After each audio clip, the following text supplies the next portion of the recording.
Ever faced a major change in your life or at work? It can be a bit overwhelming, right? Well, today we're diving into something practical and valuable. We're going to talk about Maurer's 3 levels of resistance to change. It's a framework that can help you understand why people resist change, whether it's at a personal or organizational level. Hey, this is Lito. In this video, I'll walk you through the 3 levels of resistance developed by Maurer, a renowned change management consultant and author. Whether you're a leader steering your team through changes or an individual dealing with personal growth, this model can be a game changer. By the end of this, you'll have a practical toolkit to handle change with confidence. So, let's get started on this practical journey to tackle change head on.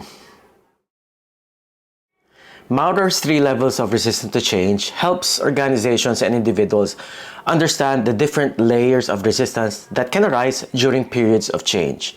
His levels of resistance are not necessarily sequential stages that occur one after the other. In many situations, these levels can coexist and even compound on each other, making the change even more complex. But before we talk about the interactions and ways forward out of the levels, let me present them to you now first. At the first level, resistance often stems from a lack of understanding or awareness about the need for change. People may not fully comprehend the reasons behind the proposed changes or how these changes will impact them. This level of resistance might not be too serious, as communication and education can help at this stage to address misconceptions and provide clarity. The second level of resistance is where it can be a little bit more dicey, as it is emotional in nature.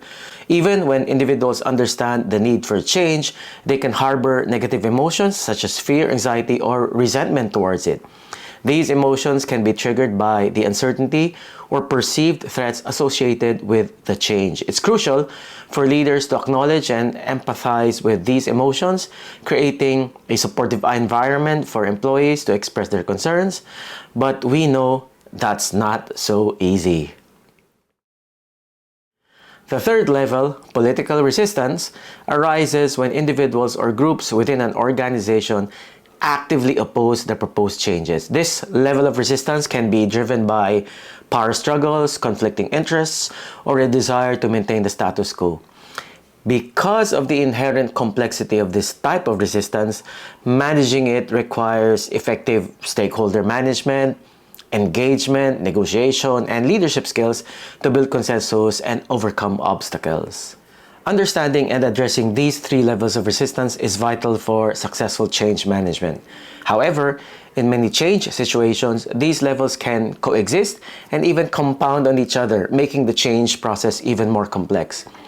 Here's how they can interact. Number 1, simultaneous occurrence.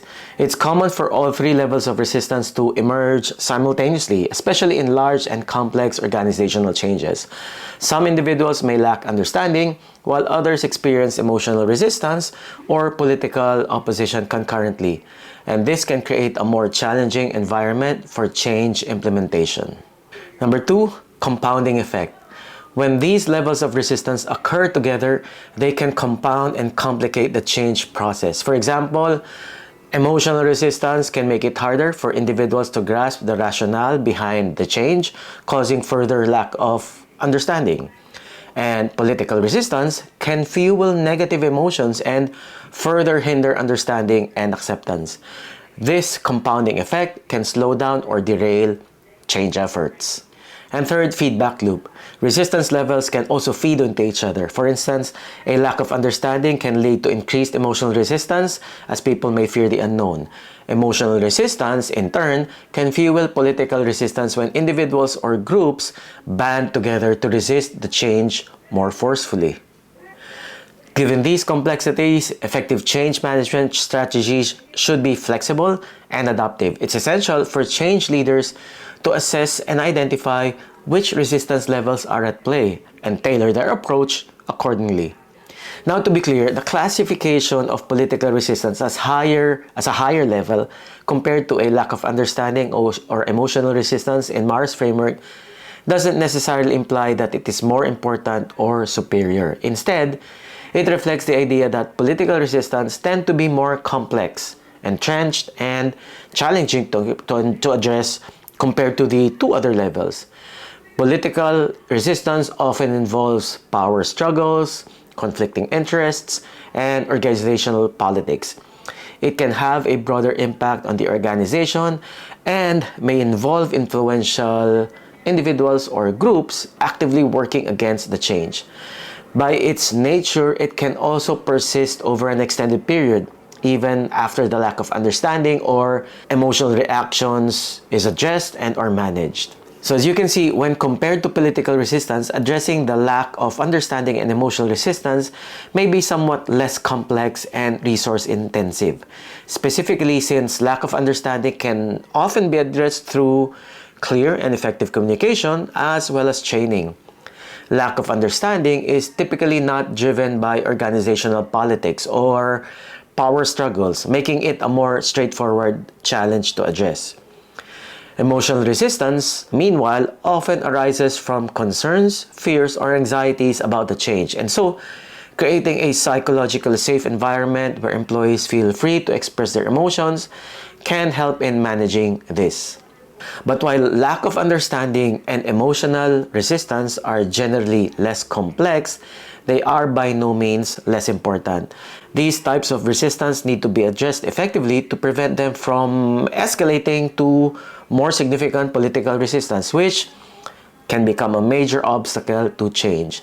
Successful change management involves recognizing and addressing all forms of resistance, regardless of their relative complexity. So the ultimate value of Rick Maurer's work, particularly his model of the three levels of resistance to change, lies in its practicality and guidance for organizations and change leaders. Here's how organizations and change agents can use the model. Number one, diagnosing resistance. Maurer's model helps organizations and change leaders diagnose the nature of resistance within their specific change initiative.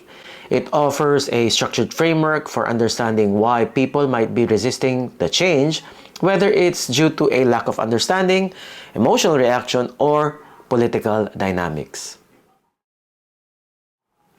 Number two, tailoring strategies. Once the nature of resistance is identified, organizations and change leaders can tailor their management strategies accordingly. For example, if the primary issue is a lack of understanding, then they can focus on improved communication and education efforts. If emotional resistance is prevalent, strategies for addressing employee concerns and providing emotional support then becomes crucial.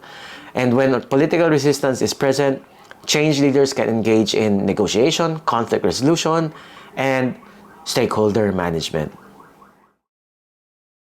And finally, the third value of Maurer's levels of resistance is it helps prevent escalation. Simply by recognizing and addressing resistance at the early stages, organizations can prevent it from escalating into more challenging political resistance, especially coming from, again, lack of understanding and emotional resistance. This proactive approach can save time, resources, and potential disruptions to the change process. In summary, Maurer's model provides a practical and systematic approach to understanding and managing resistance to change. Its value lies in helping organizations and change leaders address resistance in a structured manner, leading to more successful and disruptive change initiatives. So by using this model, you, in your team or organization, can increase the likelihood of achieving your desired outcomes, change outcomes, while minimizing the negative impacts of resistance to change. Thanks for tuning in today. I hope you found today's video enlightening and practical. Now, here's a question for you. What's been your most challenging experience with change, and how did you handle it? Share your thoughts in the comments below. I would love to hear your stories. And if you want to dive even deeper into the world of change and influence, be sure to check out 2 more videos on my channel. First one, pattern recognition and embracing change, and the other one, types of influence. You'll find the links here and in the description box below. So don't forget to give a thumbs up and subscribe for more insightful content. Hit that notification bell so you never miss a chance to expand your knowledge. Until next time, embrace change, stay curious, and keep learning. Take care, and I'll see you in the next video. High five!